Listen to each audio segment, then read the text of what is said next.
ஜெய் ஸ்ரீமன்னாராயணா. சில பேருக்கு திருமணம் நிச்சயமாகி நின்று போயிடும். இந்த கஷ்டம் ஏன் வருதுன்னு தெரியாது. அதை பற்றி தான் இன்றைக்கி பார்க்க போகிறோம். அடியேன் ஜோதிடர் லட்சுமி நரசிம்மன், திருநெல்வேலியிலேருந்து. எல்லோரும் சௌக்கியமாக இருக்கேடா. ஜாதகத்தில் நன்னா இருக்கும், ஒன்றும் தெரியாது. அப்புறம் ரெண்டு பக்கம் பிடிச்சி போயிடும். ரெண்டு பக்கம் ஜோசியரும் பொருத்தமாக இருக்குன்னுவா.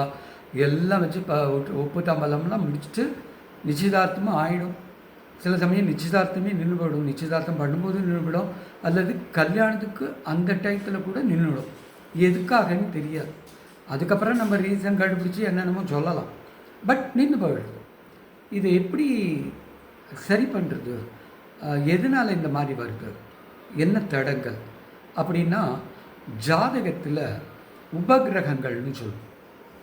முன்னாடி ஒரு எபிசோடில் சொல்லியிருக்கேன்னு நினைக்கிறேன், வீடியோவில். சூரியனுக்கு 5 உபகிரகங்கள் இருக்குது, சனிக்கு 2, சந்திரன் ராகு கேதுவை தவிர பாக்கி எல்லாத்துக்கும் ஒன்று. இந்த உபகிரகங்கள் நன்மையை விட தீமை அதிகமாக செய்யும். இதெல்லாம் பல பேருக்கு தெரியாது, ஜோசியர்கள் சொல்கிறதும் கிடையாது. ஓகே, நம்ம பாட்டுக்கு ராகுக்கு பரிகாரம், குருவுக்கு பரிகாரம் அப்படின்னு சொல்லுவோம். உபகிரகங்கள், அப்போ அதுக்கு என்ன பண்ணணும்னா, உபகிரகங்களை 4 பிரிக்கிறது. அதாவது 4 வருமா பிரிக்கிறது. ஒன்று பிராமண போஜனம், அதாவது கஷ்டப்படுறவா அடுத்த வேலைக்கு சாப்பாடு கஷ்டப்படுறவாளுக்கு சாதம் போடுறது. 2வது பசு போஜனம். ஓகே, பசுன்னா பசுமாடு இல்லை, எல்லாம் 4 கால் விலங்குகள். 3வது பக்ஷி போஜனம், பறவைகளுக்கு உணவிடுது.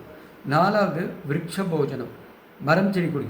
இதை ரெகுலராக பண்ணிட்டு வந்தால் தோஷங்கள் விலகி போயிடும். கிரகங்களுடைய வலிமை குறையும் போது அந்த கல்யாணம் நல்லபடியாக நடக்கும். ட்ரை பண்ணி பாருங்கள். ஏற்கனவே ஆனவாளும், அதாவது நிச்சயதார்த்தம் நின்று போனவாளும், அந்த பயம் இருக்குது. ஜாதகத்தில் தோஷம்னு சொல்கிறா அப்படின்னு ஒரு பயம் இருந்தால் கண்டிப்பாக இந்த 4 போஜனமும் செய்யும். உங்களுக்கு எந்த பிரச்சனையும் இல்லாமல் திருமண வாழ்க்கை ரொம்ப நன்னா அமையும். ஹரி ஓம் தத் சத்.